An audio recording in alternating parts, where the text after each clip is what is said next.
Good afternoon. I'm Jean Lloyd Jones, and I'm just thrilled to see so many of you joining us to salute Iowa's women politicians. This is the final program in a series sponsored by the League of Women Voters of Johnson County, the University of Iowa Pentacrest Museums, and the University of Iowa Public Policy Center.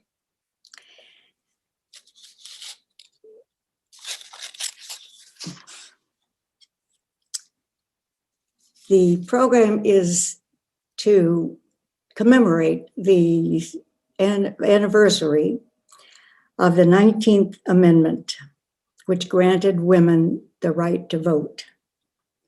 At the same time, we celebrate another centennial.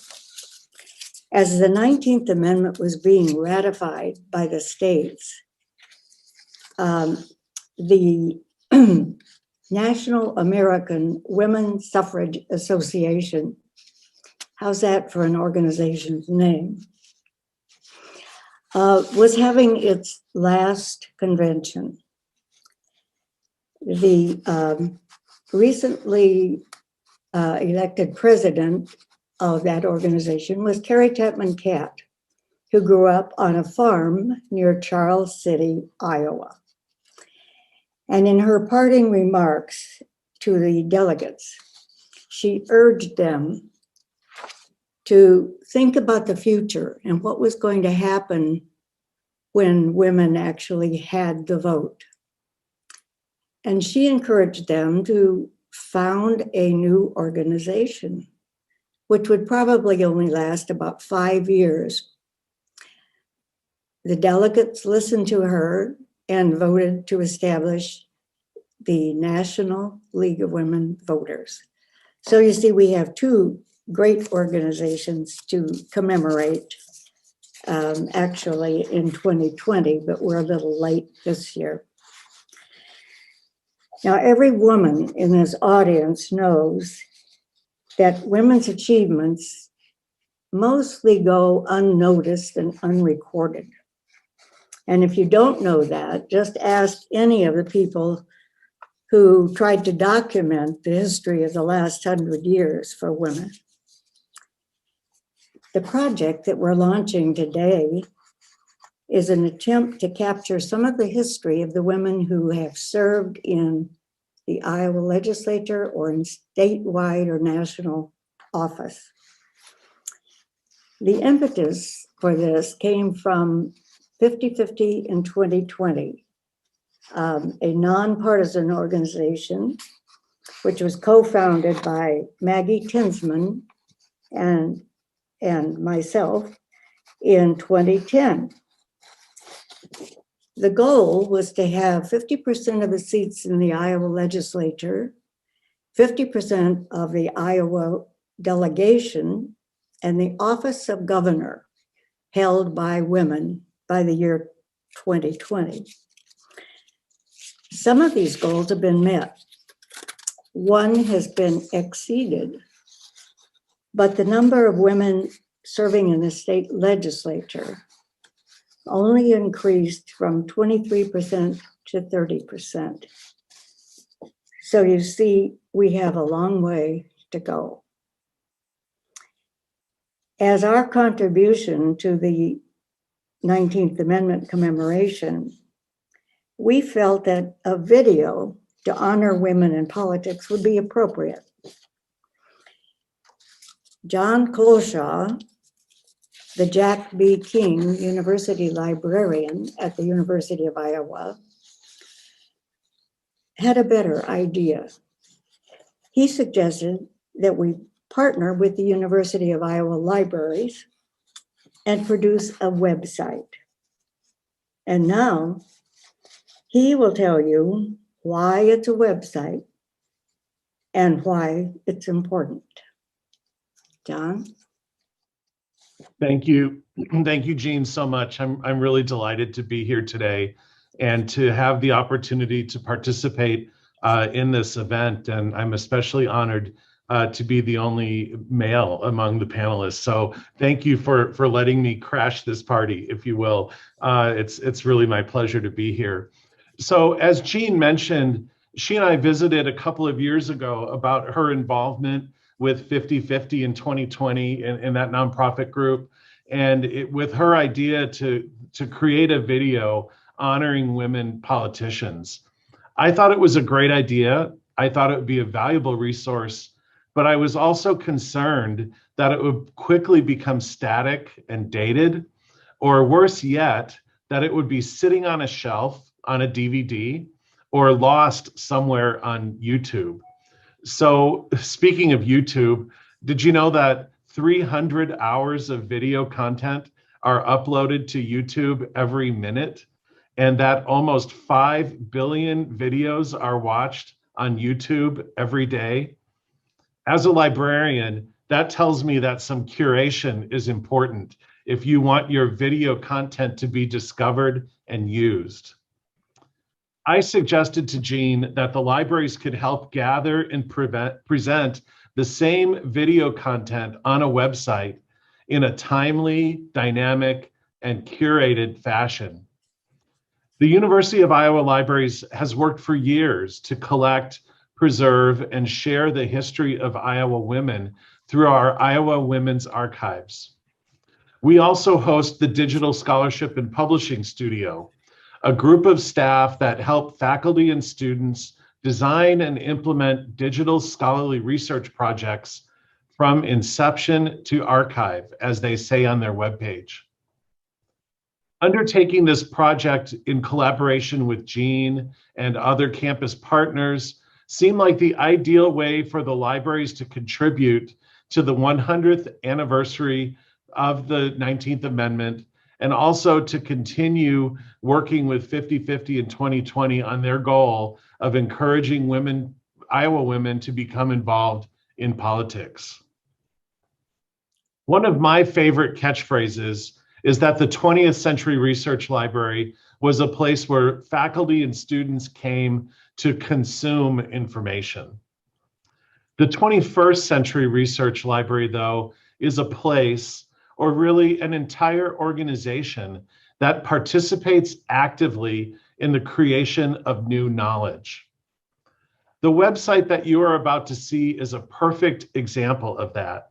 It builds on the library's expertise of collecting and preserving information and allows us to provide trusted access to primary source materials for research and study, no matter the format. The studio helped to build it, and you're going to see some great visualizations here. And going forward, the IWA and the studio will help to maintain and build on this resource. I can envision this new resource, this new website, being used by the general public, by K through 12 students, or researchers in higher ed. Last week, I attended, virtually of course, the biennial conference of the Association of College and Research Libraries. In one presentation, Katrina Davis Kendrick, the dean of the library at Winthrop University in South Carolina, said, "Libraries are connectors, not necessarily the end place." I hope this website allows the UI libraries to continue to be a connector to the campus and to all 99 counties and beyond, highlighting the remarkable history and bright future of women in politics in Iowa. So thanks again for inviting me to be a part of this event. I'm pleased to introduce you to my colleague, Nikki White. Nikki is the Digital Humanities Research and Instruction Librarian in the UI Library's Digital Research and Scholarship Studio. And as I do that, I'm going to try to play this drum roll to unveil the website at Jean's request.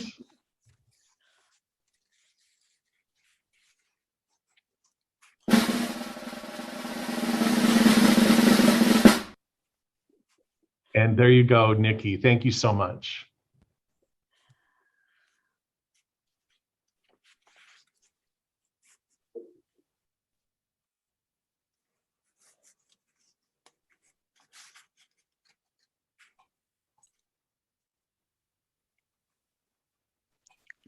Nikki, Okay. unmute yourself. Am I unmuted now? Yes. Okay. Apologies. Um, as I was saying, hi, and thank you for that really wonderful introduction. This project has been a year in the making, and a lot of people have worked really hard on it. So I'm thrilled to finally be able to share it with you. I present to you a salute to Iowa women politicians. There are three major parts to the site. The women's movement, which is a historical piece, Pam Steck, working with the League of Women Voters and the Iowa Women's Archives, put together this really lovely narrative exhibit about the history of women in Iowa politics over time and how things have changed. It includes a lot of really amazing pieces from the Iowa Women's Archive. So I strongly encourage everyone to give that a look to learn more about the context of where we're at in history and what it's taken to get here.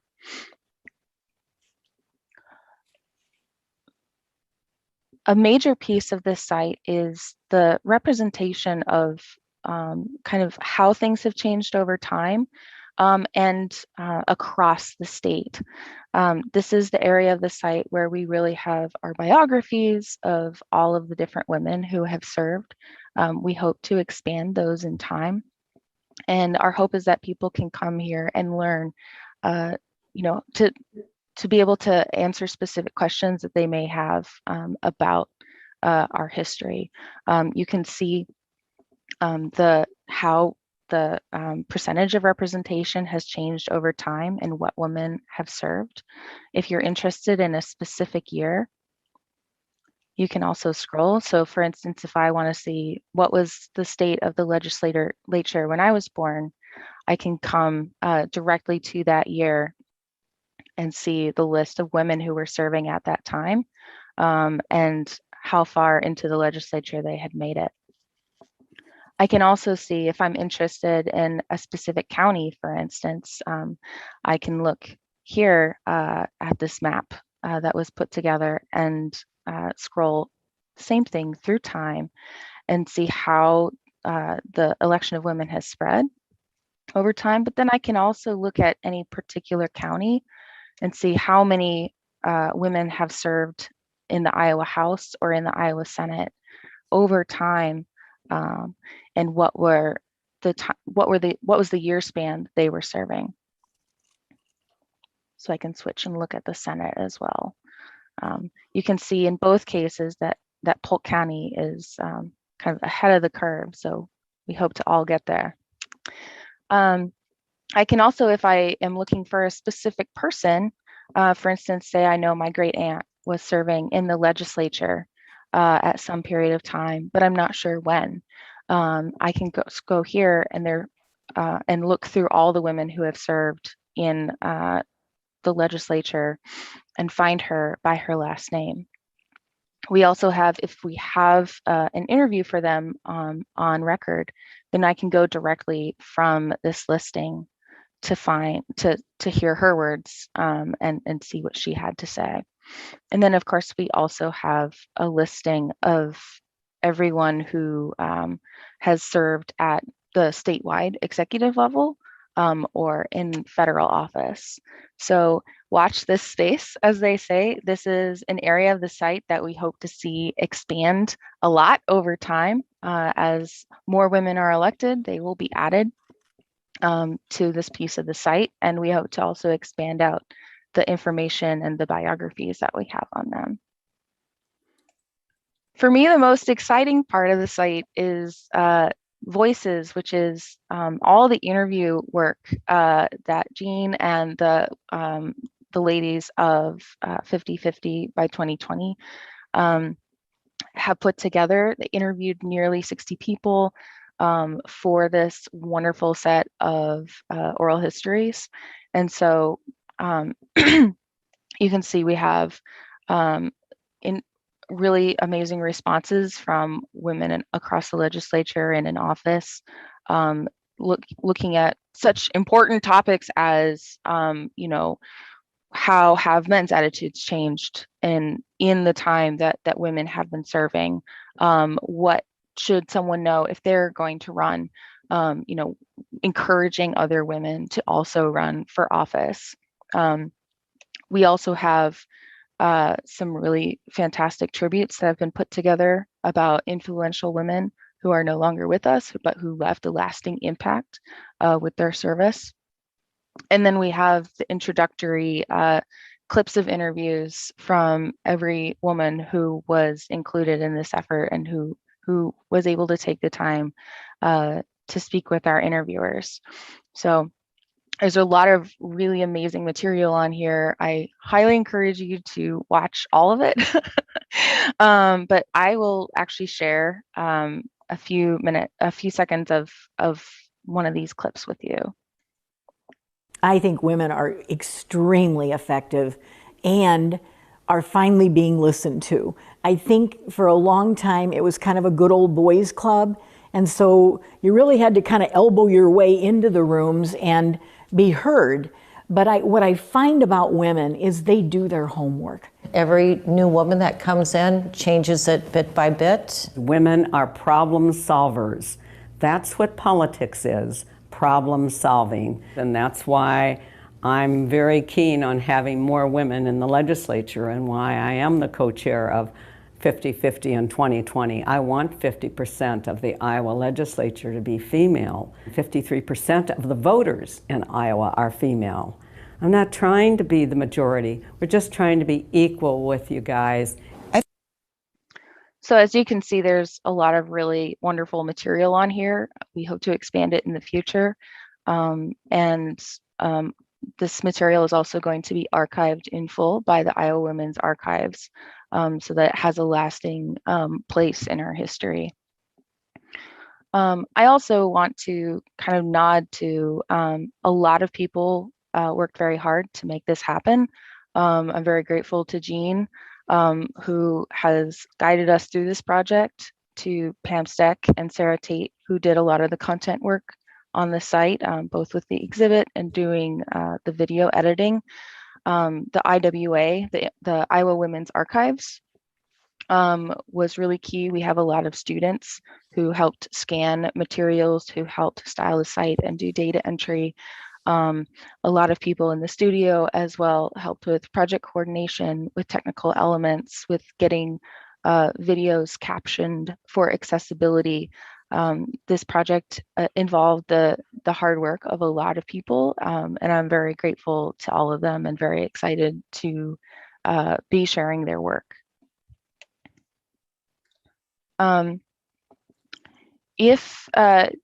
As you look at the site, if there are ever any questions or comments, additions, corrections, I'm sure there may be typos and things that may have been missed. You can always contact me. There is a link on the site to contact me with questions. If those really should go somewhere else, I can always send that to where it needs to go. But I'm excited to hear what you all think of it, and I'm very happy to share it with you. Okay, thank you very much, Nikki. Does anybody have any questions right now for Nikki? If you do have questions, we ask you to type them in the Q&A feature at the bottom of your screen. And we will get to as many questions as we can. So if there is not any right this minute, we're going to move on. Susan B. Anthony, who is another great suffrage leader, believed that in order for women to achieve equality, they would have to have the vote and help make the laws. Now you're going to hear from two Iowa women who dared to step up and put their names on the ballot. And they are now in Des Moines making a lot of laws. Both of them were elected in 2018. There's one from each party and one in each chamber. And without further ado, I'm going to call on our first speaker, who is Senator Chris Cournoyer from Scott County. Welcome, Chris. Am I up? Am I ready to go? You are up and ready to go. Oh, wonderful. Well, thank you, Jean. It is just an honor to be here with Representative James to be part of this unveiling of a website. So as you all probably know, Iowa is a citizen legislature. So we only meet from January to April, and the rest of the year we are regular citizens who have jobs and families and home lives. And in my day job, I am a website designer. So I am very excited to see this website and all the wonderful content, and that it will be a living and breathing thing that will evolve as we get more content and more women become involved in the legislative process. So this is absolutely fantastic, and I am just honored to be part of this unveiling. So you gave me several questions to address, and I only have 10 minutes to do it. And I want to make sure we have time for questions. But one of the questions was, why did I decide to run? I did not grow up thinking I was going to run for office. It certainly was never on my radar.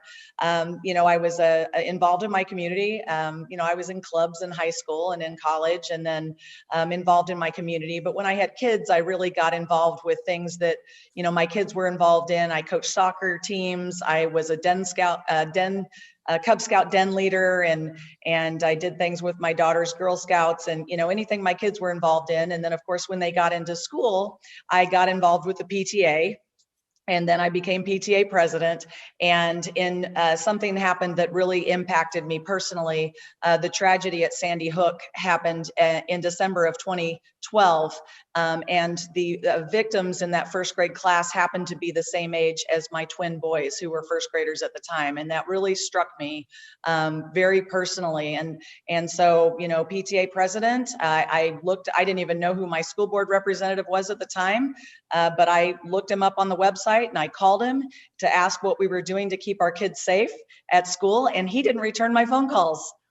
He didn't respond to emails. He didn't respond to my phone calls, and that is probably not the thing to do for the PTA president, because it was a very important issue for me, and I was really quite upset that I was not getting the responsiveness that I thought was appropriate for this particular issue, keeping kids safe at school. So a few of my friends heard me complaining about it and said, well, if you don't think he's doing a good job, you should just run for his seat. And I thought, whoa. Do you have to be a lawyer? Or, I have no idea what qualifies me to run for school board. And they said, well, you've got kids in the schools. I had 4 kids. I've got kids in the schools. I'm involved. I know what's going on. And you just basically have to live in the district and care about what you're running for, which I guess it hadn't occurred to me, but I checked both of those boxes. So with encouragement, I reluctantly got my petition, and I ran for office, and I beat him with 78% of the vote. So I think, so that was a good experience for me to win that election. And then I ended up running for a second term and became the president of the school board, and really got involved with meeting with my legislators to go over, priorities and advocate for priorities for public schools and public education. So I got to know my local legislators. And as I was advocating for education, I became, I started paying attention to other issues that were important to me. Sometimes we just get busy with our lives and we don't even pay attention to the process and the legislature, the legislative process, and how these policies affect our lives. But I really started paying attention and really getting involved, and I was encouraged to run for the state Senate. And I wasn't really sure I wanted to do that. I really loved being on the school board. I loved, it was a local thing, and I got to see the impact of, the students in front of me. But, people encouraged me to run and said I could do more for education in the state of Iowa as a state senator. So it took a lot of encouragement, and I will give all the credit in the world to 50-50 in 2020. Jean and Maggie Tinsman were very, very supportive of me. I went through several of the 50-50 and 2020 trainings. I did Blueprint for Winning, or Blueprint for Running, and Step Up, and a lot of the things that kind of helped me understand all the things that it took to run for office and kind of take the mystery out of it. And with the support of women that have gone through it before, that really, really helped me have the courage to step up and run for office. So I love everything that 50-50 and 2020 has done to impact the number of women that have stepped up and run over the last 10 years. That was absolutely huge for me. And I know that it's been a big part of why other women in the state have run too. So, I did run and I won this seat, and then I was vice chair of education for my first 2 years. And now I'm the chair of the $1 billion education budget. So in addition to that, I'm now an assistant majority leader. I was voted by my colleagues to be an assistant majority leader this year. And then I also serve on state government and natural resources and environment and the appropriations committee. And those, these are all things that are important to me. So I'm glad to be able to have my voice on those committees. But something that Nikki had mentioned, that there are more women that are serving in the legislature from Des Moines. And I think a large part of that has to do with the fact that they're close to their families. They're getting to go home every night with their families. And, I have a 2.5-hour drive to Des Moines, and I know Representative James probably has to travel farther than that. And so, that as women, we wear a lot of hats in life. And I remember one time Oprah Winfrey said that you can do it all, just not at once. And, that really bothered me that she said that, because nobody ever says that to men. But I think that, and people did worry about me when I put my name in the ring for running for Senate. People said, well, what about your kids? And I'm like, do you ask male legislators, men that are running for office, do you ask them about what's going to happen to their kids? Probably not, right? So obviously I had my kids well taken care of by their father, the co-parent, and I took care of that. But that is something that women have to face when, especially those of us that have to travel pretty far for 3.5 months to spend 3 nights a week in Des Moines to do this job. So that did impact me, but I think that more fathers are very involved in the lives of their children, and I think that more women are stepping up to serve, even when their families are very young. In fact, Representative Jones just had a baby last week, so right in the middle of session, and she'll be bringing that baby up in her sling, and I think that's just a really good model for how we as women are problem solvers, like Jean had mentioned, and how we make things work. So it is something that was way out of my comfort zone. I'm a computer person. I have a degree in computer science, and getting up and talking in front of people has never really been my forte. But you go knock on doors and you get to know people, and you put your message out there. And I think people are looking for pragmatic leaders who are problem solvers and don't get involved in those partisan politics and all the nonsense and noise out there. We dig in and we problem solve and we get things done, like Maggie said in the video. So I think it's important that we have people in the legislature that have a lot of diverse backgrounds and education and experiences, because I think it lends to the quality of the conversation. And I think it leads to better policy for all Iowans. So I've been very proud to serve with I think we have 10 in the Iowa Senate now. And Marionette Miller Meeks went on to become our Congresswoman. And so we've had some good women that started in the state legislature that moved on to the federal level, and we're very proud of them. And, something I would say is, like, a lot of women will say, oh, it's not the right time. Well, you know what? It's never the right time. You're never going to find a perfect time to jump in and run for office. So I would say just go ahead and jump in the deep end and start swimming. And you will be amazed how many people will support you. There's so much support system throughout Iowa. And, I really have so much respect for women like Jean Lloyd Jones and Maggie Tinsman, who really paved the way for women like me and Representative James to be where we are today.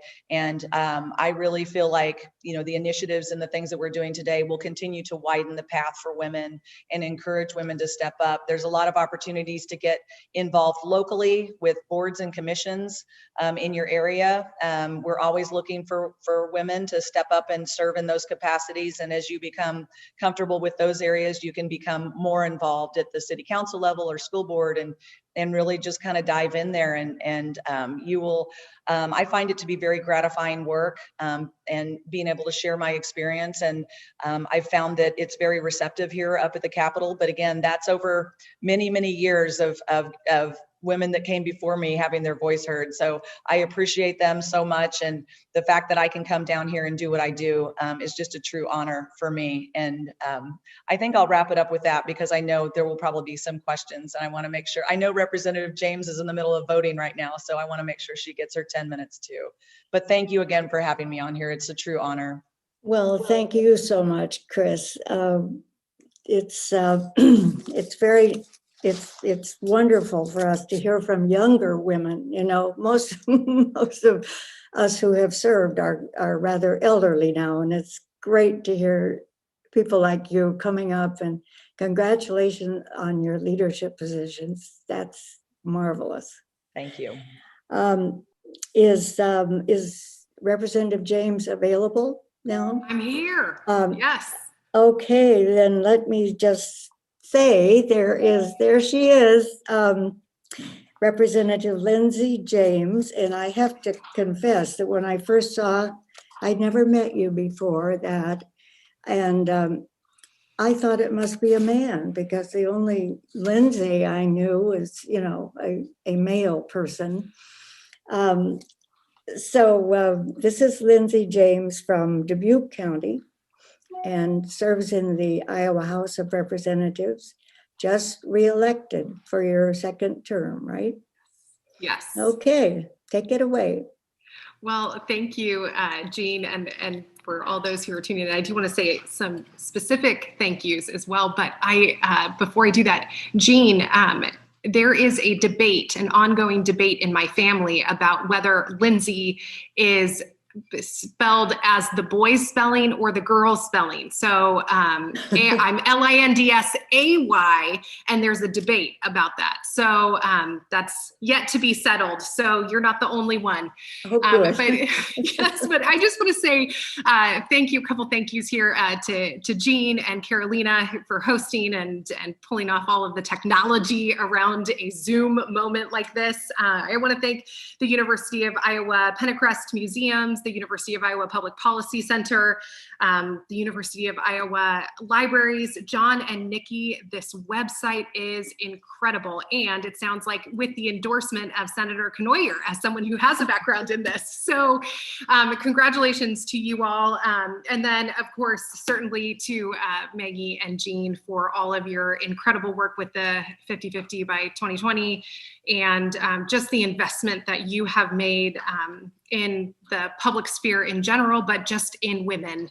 And so thank you for that. And then Senator Cournoyer, it is just an honor to be included in this conversation with you and to be working with you up here at the legislature. So, and then of course, thank you to everyone who's tuning in. I just have a feeling that, you know, I can't necessarily see you all out there. I see that there are quite a few participants on this Zoom, but I just have a deep sense that I'm probably surrounded by some incredible women who have done incredible work that has paved the way for me to get to where I am, and maybe even some women who will come up alongside with me and after me. So very honored to be here.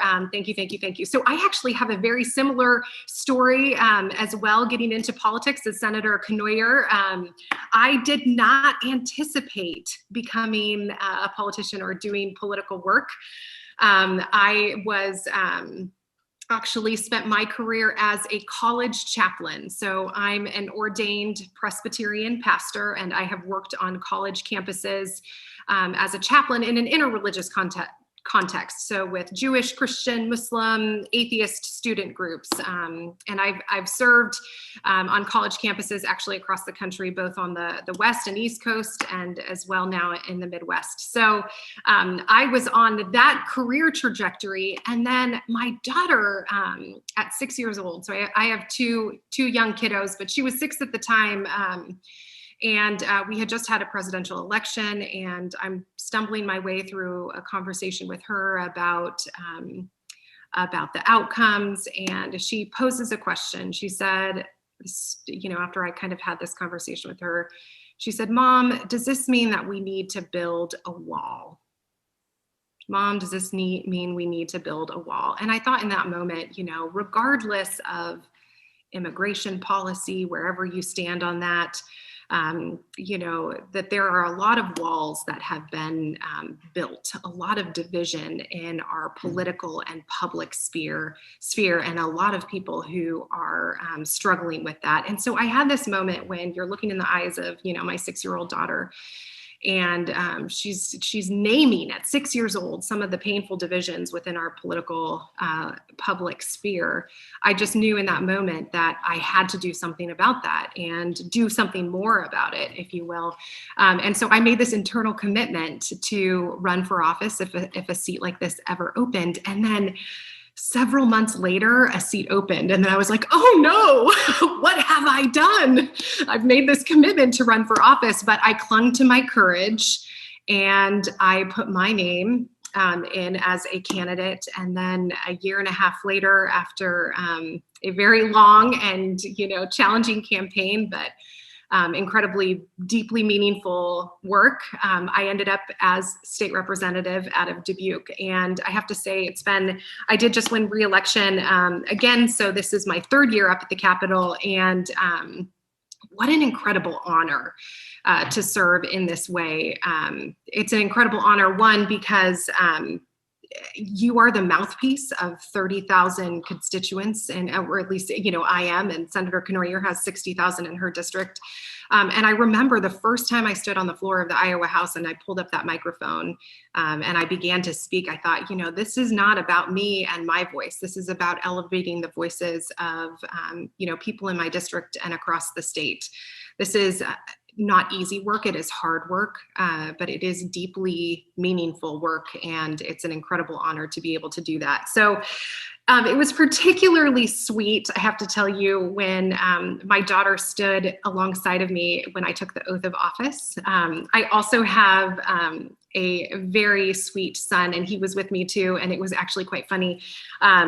She and her dad stood next to me on the floor as we were getting sworn in. And then my son took over my seat, and he actually put his little feet, he was 4 at the time, he put his little feet up on my side. As I'm taking the oath of office, his feet are resting on my side and I'm getting sworn in. He's reclined in my chair, just loving life in the Iowa House chamber. And I thought to myself, if this is not working mom life, I don't know what is.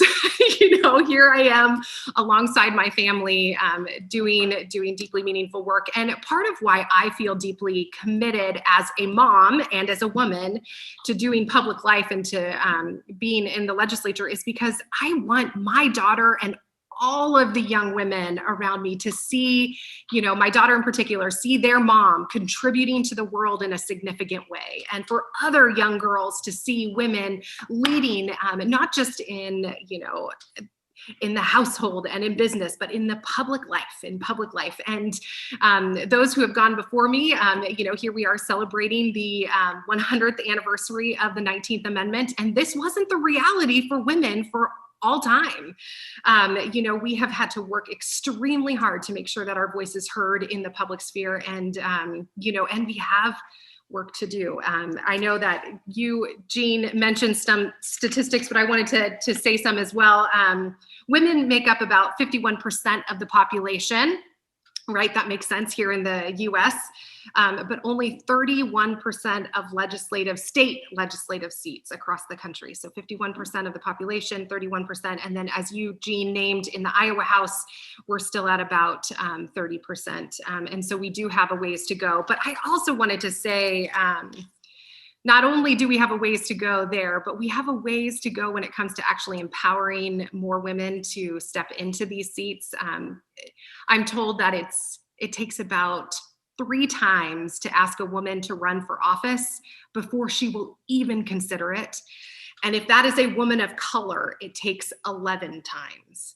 And so if you are a woman on this Zoom right now, I'm just going to say, will you run for office?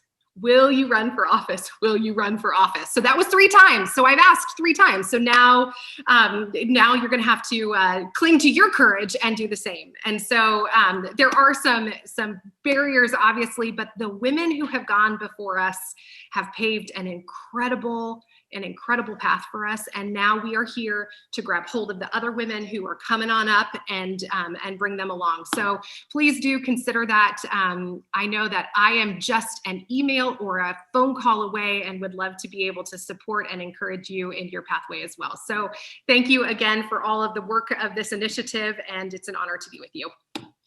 It was a great recruiting speech, Lindsay. Thank you so much. Good. I'm glad. Absolutely, Jean. I'm here for you. All right. Nikki and Carolina, do we have time for questions? We absolutely do. Okay. Yes, we do. Do we have some questions from our audience? If we have a question, you can put it in the chat or in the Q&A. We are paying attention to both. Okay. We did have a question pop up in the QA while folks were talking, and Linda did respond to it. It was a request to interview someone specific, but I will generalize that out and say, Jean, are there any plans to do more interviews with women who were not caught up in the first wave here?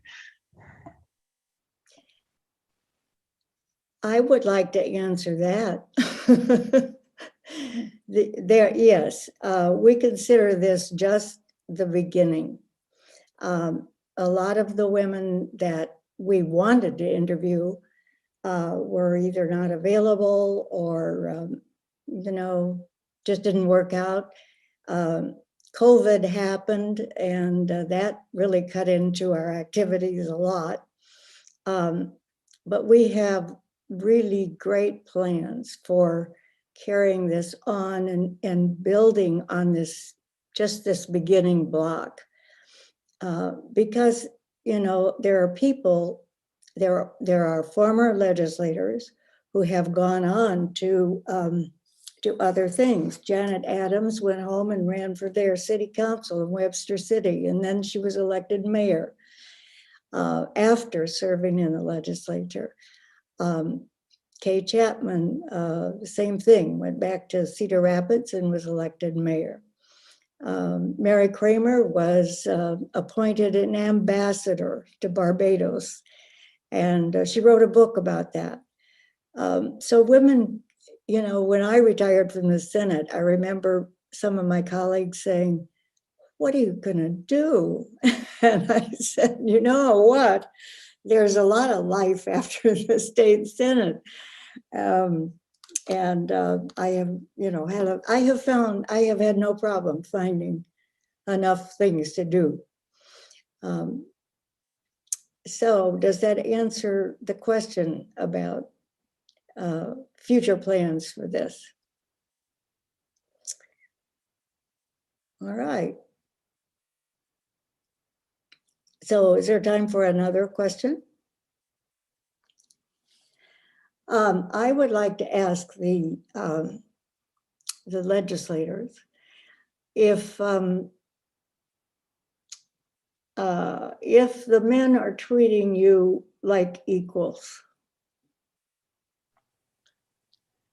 I can go first. Go first. Yeah, okay.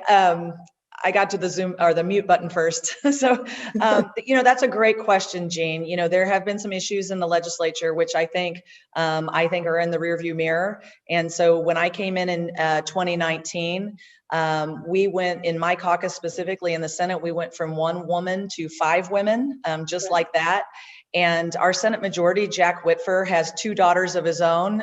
Senator Chapman, who is the president of the Senate, has daughters. And I've said this many times, I think some of our best supporters and champion of women are fathers of daughters. And, they want to make sure that their daughters get the same opportunities that their sons have and that they had when they were growing up. So I think, the issues that we had leading up to, several years ago, I think, are in the rearview mirror, because I haven't had any issues with mistreatment since I've been in the legislature. I've never been told I have to take a vote that I'm not comfortable with, and I've been treated with nothing but respect from the men in my caucus and in the Senate. I don't want to say that it was surprising, but I'm really happy to say that I haven't had any issues with men mistreating me or treating me with disrespect at all. In fact, I have been heartened to see that they are just really open to listening to our thoughts and opinions. When we ran a behind-the-counter birth control bill a couple years ago, Marionette Miller Meeks, who's now our Congresswoman in Southeast Iowa, was a state senator and a physician, and Senator Carrie Kelker and I stood up in caucus and explained to the men why it was important that women have access to affordable and quality birth control.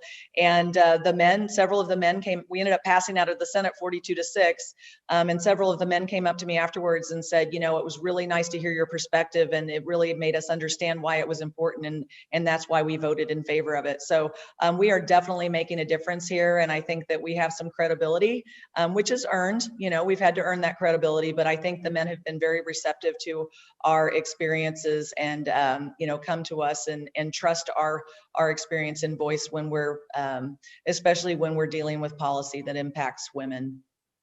Yeah, great.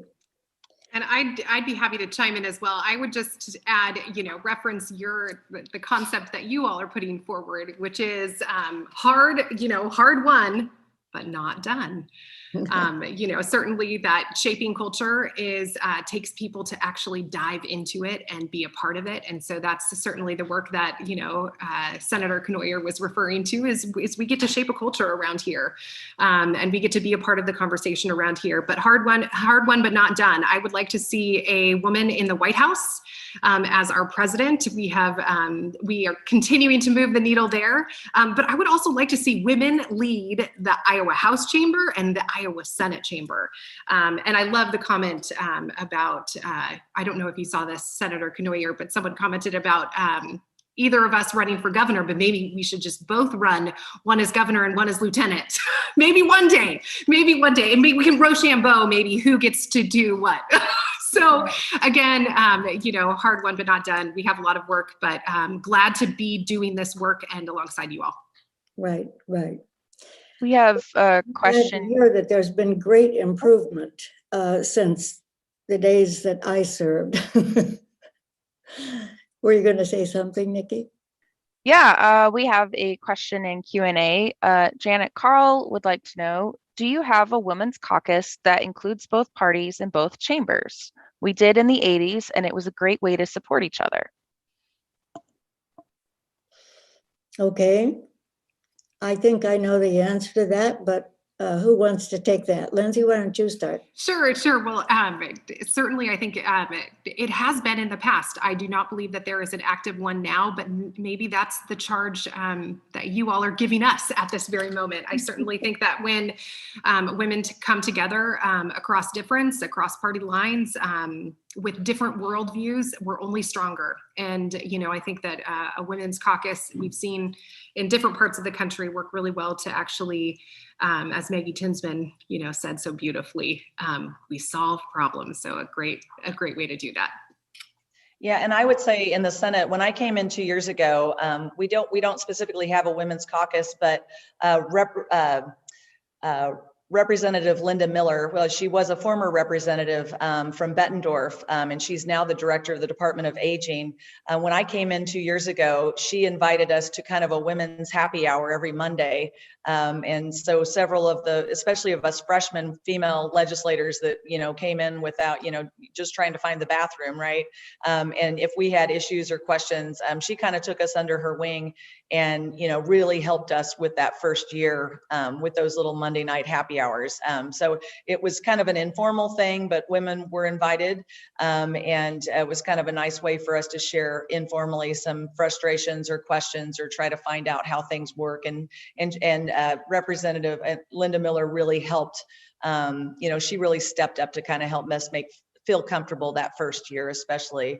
But to your point, I think, you know, to Representative James's point, I think this could be a call for us to get that reignited, because, you know, I think especially as we get to know each other on a personal basis, we find that we have more in common than we have not in common, or that we disagree on. And I think and we are stronger together. And you know, that behind the counter birth control was a wonderful bipartisan voice, where the women from both sides of the aisle stepped up and supported that legislation. And I think that we can certainly do that with many other pieces of legislation that affect women. And I think that legislation that is supported in a bipartisan way is the best legislation, because it helps all Iowans, and it is more representative of all Iowans. And I think I heard a statistic that 90% of the legislation that we pass out of here is bipartisan. So you don't hear about that you only hear about the 10% we don't agree on. But I think that bipartisan legislation, especially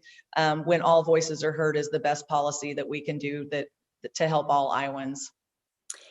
True, because if it's done just with one party, it can be overthrown by the next time the other party takes over, and it's just batting the ball back and forth. I would give you a suggestion. First of all, your leadership will discourage any caucus that is not the party caucus. They don't like to see small groups get together. But if enough women say we want a caucus, they can go ahead and do it. I mean, you know, too bad about what the leadership wants. Secondly, I would suggest that you take one issue to start with and have a meeting about that. And it be an issue that is not one of those wedge issues. Take something that you're pretty sure you can get agreement from both parties on. And that would be like a first step. I think the idea of having a happy hour on Monday night, or whatever you said it was, is a great idea. That, you know, you really need to build relationships, and it's hard to build relationships with the polarized environment that you're in now. So that's my wisdom for you. All right, Nikki, do we have any more? Yeah, we have a few questions. Mary would like you to discuss your work-life balance. Discuss what? Work-life balance. Oh, work-life balance. Well, I guess it's my turn. So it is, that is a challenge. I have 4 children. 2 of them are actually in college. I have one that's graduating from the University of Iowa in May, and a daughter who's graduating from Iowa State in May. They are not twins. It just took my son 5 years and my daughter 3 years. But to that point, 2 of them are kind of up and out. And then I have 2 twin boys that are in 8th grade. So they're a little bit older and self-sufficient, but we come down here in mid-January through the end of April, and it's about 3 nights a week that we spend down here. And then I have my website design business that I have. Luckily, that is flexible. I can work anywhere. I have my laptop and a high-speed internet connection. So I'm fortunate that I can continue my business. You know, sometimes when some of the Senate floor debate gets long-winded, I'm sitting at my desk updating websites. So I have the benefit of having kind of flexible employment, and from that perspective. And then when I'm not in session, I actually got my substitute authorization last summer. So last fall, I was substituting in the schools also to kind of help support those needs. But in terms of balance, you know, I try to you know, keep my weekends somewhat free so I can go to baseball games and spend quality time with my children since I'm gone during the week. But I have found that the boys have picked up responsibilities at home, and their father has picked up some duties that normally I would have taken care of at home. And then, of course, I have the rest of the year, the summer and the fall and the winter to spend with my children, but I'm still doing constituent work throughout that time. But I think it's good for the kids to see that, you know, it's an important thing that their mother is doing. And, you know, they have some good conversations with their friends at school and with their teachers about legislation that's going through. So I think that they've kind of embraced it. You know, it didn't stop my daughter from getting parking tickets at the high school. So nobody's special. Just because your mom's a state senator doesn't mean you can park wherever you want. So, you know, that's something that, you know, I was a little bit worried about how it would impact my children, but I think that they've been, I think they're proud of me, and I think that they've embraced the fact that their mom has to be gone a couple days a week, and they've stepped up at home and with some responsibilities. So it is challenging, you know, and I know Representative James's children are smaller and younger than mine, but it is challenging. But I think, again, how wonderful it is to have a mom that steps up and serves, I think is going to be good for my children now and in the future, and hopefully inspire my daughter and my boys to be involved as well. Yeah, very good. I'm thinking it's about time we wrap this up. Lindsay, will you be unhappy not to answer that question? I am just so happy to be with you all. I'm sorry that we do have to wrap this up. Okay. Okay. Well, I want to thank both of you, Chris and Lindsay, for your leadership and what you're doing in the legislature. You're great role models, and you're living proof that public service is a noble profession. You know, too many people have bad thoughts about what a politician is. And we especially appreciate your taking the time during these last chaotic weeks in the legislature to pull yourself away and be with us. So thank you. I need to say some thank yous to people. This has been a tremendous team effort here. So I want to say thanks to Nikki White and your colleagues in the digital studio. That's my shorthand word for where you work. Because you and the Iowa Women's Archives will update and take care of this and maintain this website in perpetuity.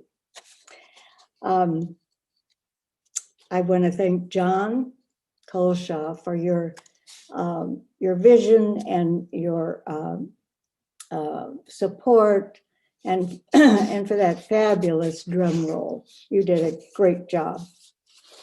I want to thank Craig Kronbaugh, who's the director of the Legislative Information Office, who sent me all of the photos of every woman who has ever served in the Iowa legislature or statewide office.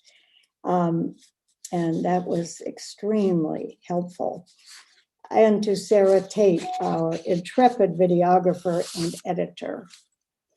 I want to thank Representative Mary Masher for her help in scheduling the interviews, and Senator Liz Mathis for hosting interview sessions, to members of the 50/50 and 2020 board who conducted some of the interviews, and to all the current and formerly serving legislators who shared your great stories on the website. I also want to thank Carolina Kaufman, who is the Director of Education and Engagement at the Pentacrest Museums, for hosting this meeting today and making sure that we were all connected. And Linda Schreiber of the League of Women Voters for promotion and marketing assistance. I want to thank City Channel 4 for live streaming and recording this session, not only this program, but the whole series. And our media sponsors, the Iowa City Press Citizen and the Gazette. And finally, thanks to all of you in the audience for helping us salute Iowa's women politicians. And I want to leave you with Carrie Chapman Catt's rallying cry to the suffragists. She said, "To the wrongs that need resistance, to the right that needs assistance. To the future, in the distance, give yourselves. We have really come a long, long way, and there is so much more to be done. Thanks.